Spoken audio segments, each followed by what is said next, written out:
murashaka kumenya iki imibare iri inyuma yanjye iragenda ivuga? Iyi ni stock markets. Niba mushaka kumenya ibyazo ngo murebe iyi video nibyo tuzaganira muri uyu munsi.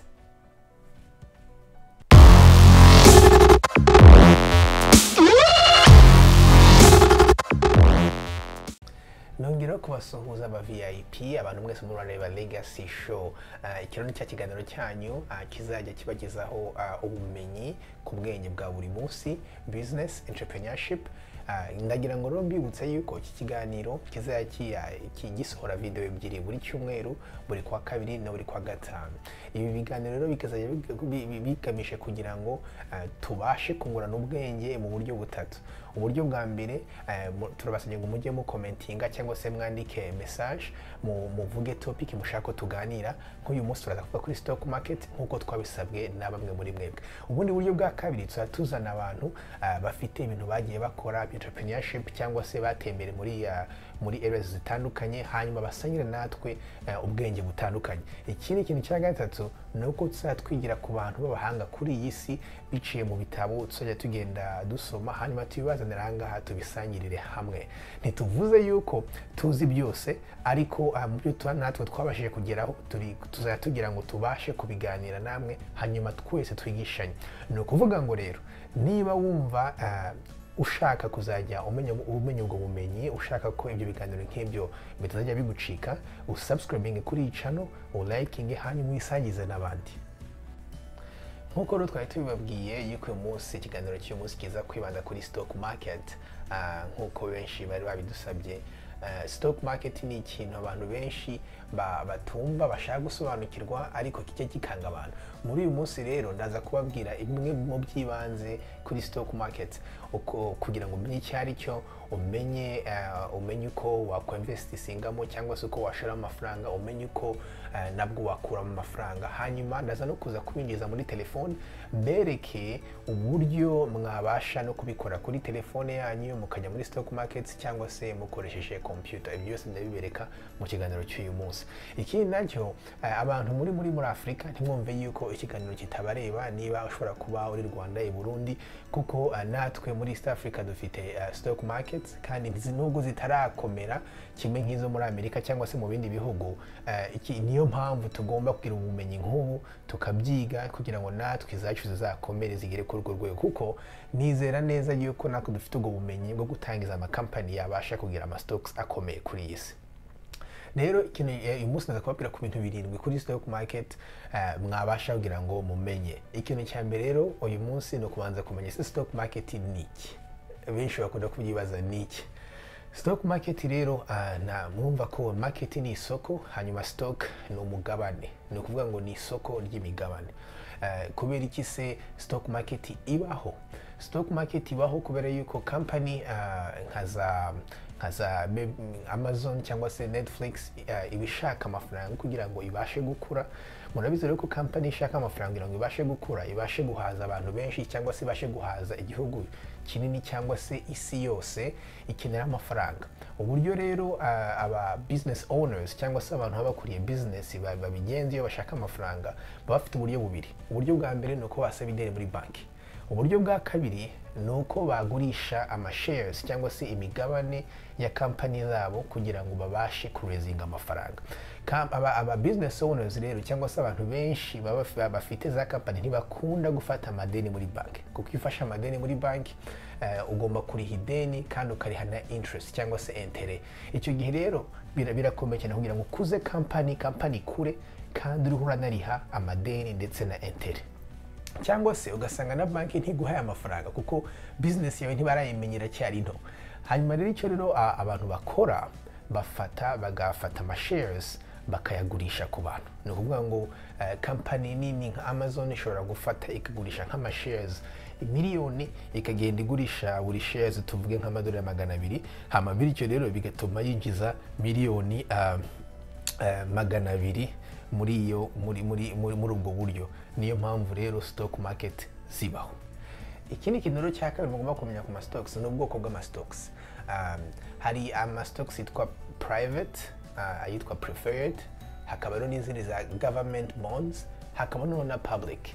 So muri iki kiganiro ndaza gutinda kuri zo za public kuko urumva nizo za rubanda, ni ukuvuga ngo ni imigabane amakampani akomeye aba yarashize hanze kugira ngo abantu bose babashe kuba bagura. Ariko hari n'andi ma bonds aba ya government, n'andi ma stocks aba ari private, aba atayemerewe n'abantu bose. Muri kiganiro cy'uyu munsi rero turibanda ku ma public stocks cyangwa se ku ma stock aba yashizwe hanze kugira ngo twese tubashe kuba twainvestisamo. Ikintu cya gatatu rero ko ugomba kumenya ku ma stocks ni uburyo nkawe wabona amafaranga cyangwa se the way you can make money. Ese ushobora kumaza ati se yewe mu kugura ayo ma stocks nihe nyungu nagira cyangwa se ni mbega nakuramo amafaranga nte? Uburyo rero abantu bakura amafaranga muri stocks ni uburyo bubiri. Uburyo bwa mbere ni uburyo bwo kuinvestinga muri uburyo twakwita income stocks. Ayo ni ama stocks y'ama companies amwe n'amwe aba yarabaye manini, abasha kuriha icyo twakwita dividends. Ni ukuvuga ngo buri mezi atatu akuriha ikintu cyitwa dividends, ariha amafaranga abantu bose bafite ama shares. Ni ukuvuga ngo niba tuvuge nka dividend kuri share imwe ari $2, ukaba ufite ama stocks 10 muri iyo company runaka, icyo gihe buri mezi atatu ubona 10 ukubye kabiri ubona $20 avuye muri ayo mafaranga. Rero aya ma company nkayo aba ari ama company yamaze kuba manini, abasha kugira ngo arihe income ku bantu cyangwa se ama dividends. Ubundi buryo bwa kabiri abantu bakoramo amafaranga muri stock markets no kuinvestinga mu ma stocks twakwita growth stocks cyangwa se mu ma companies aba ariho arakura. Amakampani rero aba ariho arakura kubera ko badashaka gusohora amafaranga buri mezi atatu, amafaranga ahubwo ahita yasubiza muri company kugira ngo company ikure. Abantu rero ba investinga muri ayo ma stocks bashaka kugira ngo bongere agaciro k'amafaranga b'investishijemo. Nk'urugero rwihuse, nk'abantu b'investishije muri Amazon mu mwaka wa 2015, stock imwe ya Amazon yaguraga $400. Ubu ngubu no kubera bino bintu turimo, stock ya Amazon, kuko Amazon niyo company yonyine irakora muri kino gihe, stock ya Amazon yageze ku 2,000. Ni ukuvuga ngo umuntu washizemo $4,000 tuvuga akagura stock 10 muri Amazon mu mwaka wa 2015, uyu munsi ibyo $4,000 bye byahindutse mu 20. Namwe mubyibaza. Ni ukuvuga ngo $4,000 bihindutse mu 20 mu gihe cy'imyaka itarenze 5. Abantu bose batangiranye n'amakampani akomeye bagatangira nayo kiri mato ataramenyekana, stocks zayo zigura $200, zigura $100, zigura $50, zigura $10. Ugasanga rero uko company igenda ikomera, stock igiye izamuka valeur, hanyuma rero abantu bakunguka muri ubwo buryo. Bamwe rero bagura company zitaramenyekana, zakura, valeur y'amastock yamaze kuzamuka bakagurisha. Ubwo rero nabwo ni uburyo bwa kabiri abantu babona amafaranga muri stock markets. Ikindi rero cya kane mugomba kumenya ni ukuntu stock markets bimeze gutya, ihora izamuka imanuka, imibare bihora ijya hejuru no hasi. Kubera icyo umuntu ashaka kwibaza kuki stock uyu munsi kwa mbere zishobora kuba ziri hejuru ejo zikaba zaguye. Ni ukubera ibintu bibiri. Ubundi agaciro ka stock kajyaho kubera demand bihari. Ni ukuvuga ngo demand iri hejuru n'igiciro cya stock kijya hejuru. Ariko nta demand ihari, igiciro cya stock nacyo kijya hasi. Nk'urugero, kubera ko muri iyi minsi abantu benshi bamaze iminsi bari mu rugo badatwara amamodokari, stock z'amakampani akora amavuta na essence zamanutse hasi kubera yuko abantu ntibagikenera amavuta, hanyuma na stock yazo ikajya hasi. Hanyuma rero ikindi kintu gituma ibiciro bya stock market bihora bizamuka bimanuka ni amakuru na politike igezweho.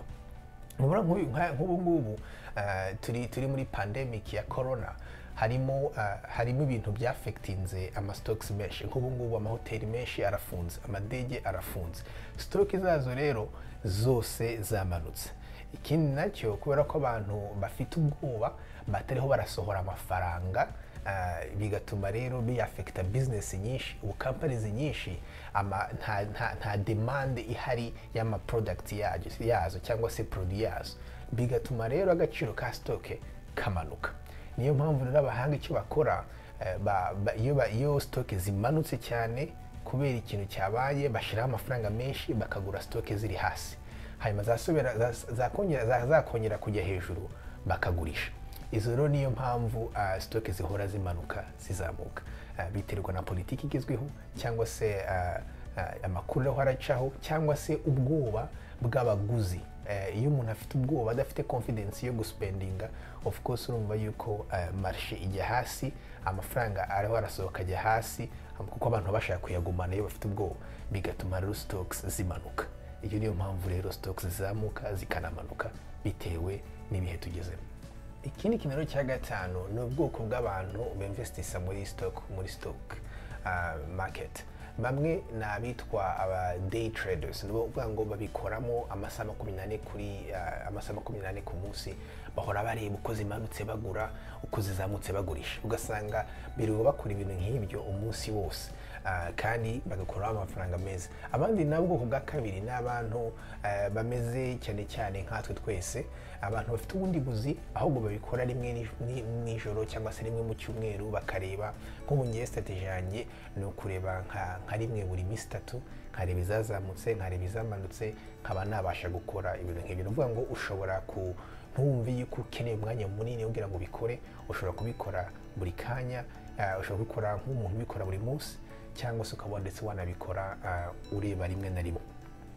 Ikindi kintu nacyo cya gatandatu ni uburyo wavuga uti se namenya gurihe stock. Icyo nakubwira nuko ntabwo nakubwira stock waguriye ariyo, ahubwo naguha ama information n'ahantu wajya ureba kugira ngo ubashe gukora research yawe, ubashe kumenya stock wakwinvestingamo. Gusa inama ni byiza kuba wagura ama stocks menshi atandukanye, ukagura amwe akiri mato ashaka gukura, hanyuma ukanagura namwe atanga dividends kugira ngo ubashe kudiversifyinga cyangwa se ubashe kuba wagira iziguha amafaranga buri mezi 3 ndetse n'izikura. Nkaba rero ndi buze no kubereka uburyo umuntu abikora biciye muri telefone, akabasha kuba cyangwa se akoresha na computer ukabasha kuba babasha gutangira kuinvestinga.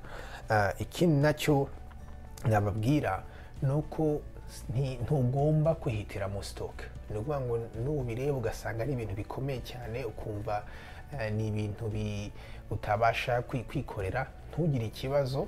Harimo amakampani akomeye nka za Fidelity, MML Investors, ndetse n'izindi ziri hariya ziba zifite aba professionnel, wahamagara ukaba ufite umu advisor, hanyuma akagufasha ukuntu wagenda winvestinga mu ma stocks atandukanye, ndetse bakanabikwigisha byose. So ubu rero ni uburyo bwiza cyane kugira ngo ukuze umutungo wawe, ndetse ubashe no kuba wakubaka wealth igihe kirekire, ubashe no kugira ikintu usigira umuryango wawe. Kandi biratangaje, stock zimwe na zimwe nza kubereka uyu munsi, ushobora no gutangira kuzinvestinga mufite $2. Yego, $2, ndetse na stock z'amadolari z'idolari rimwe ushobora gutangira kuinvestingamo uyu munsi. Rero ndabasabye ngo muzajye mureba channels nka za CNBC abari muri Amerika, ariko abari ku isi yose mushobora no kureba yahoo.finance.com.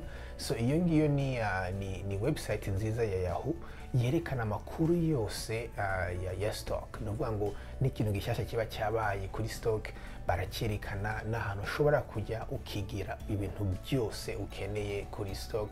Iyo rero akaba ari source ya research nabaha, izajya ibafasha kugira ngo mubashe kwiga ku bya stock buri munsi.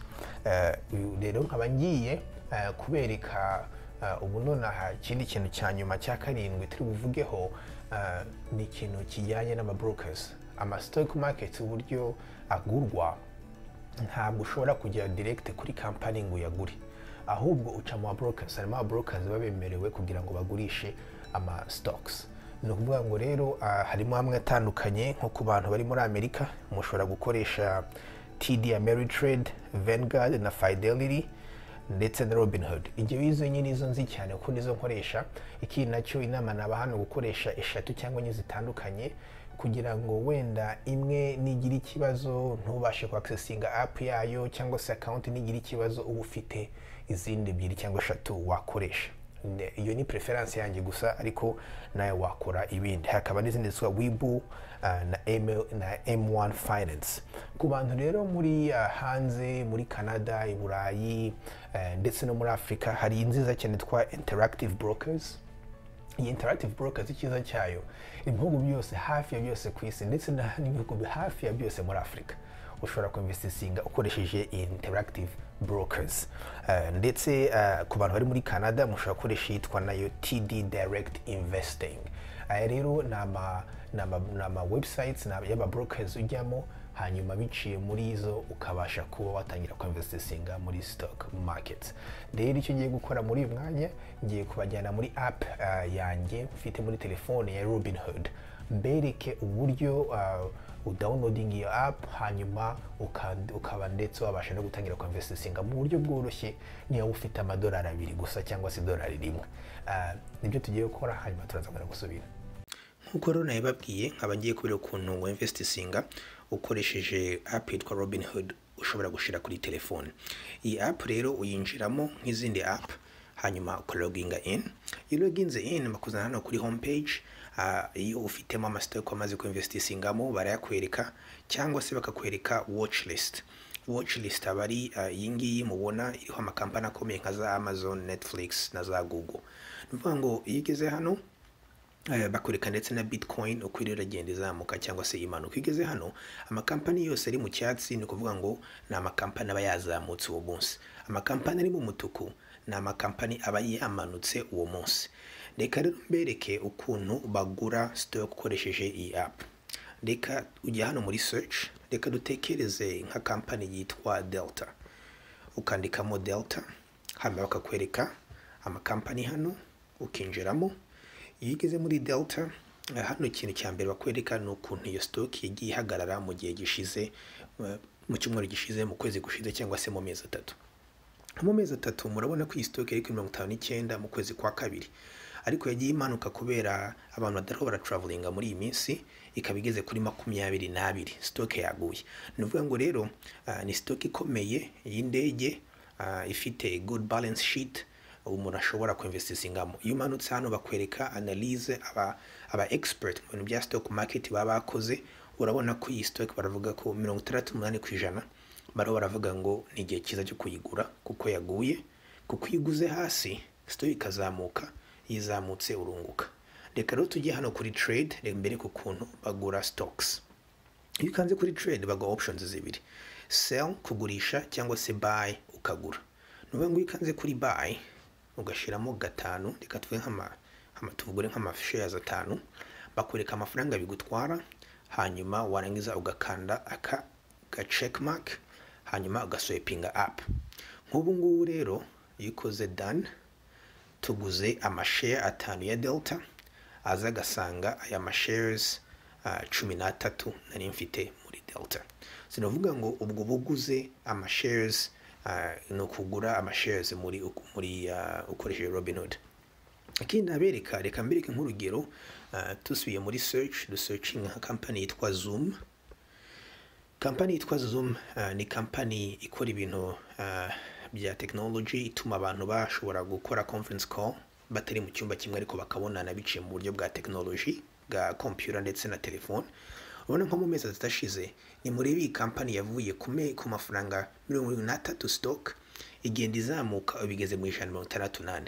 Iyi ni imwe muri company ziratera imbere kubera kino kintu cya coronavirus, kuko abantu baraguma mu rugo maze bagakorera amanama kuri telefone.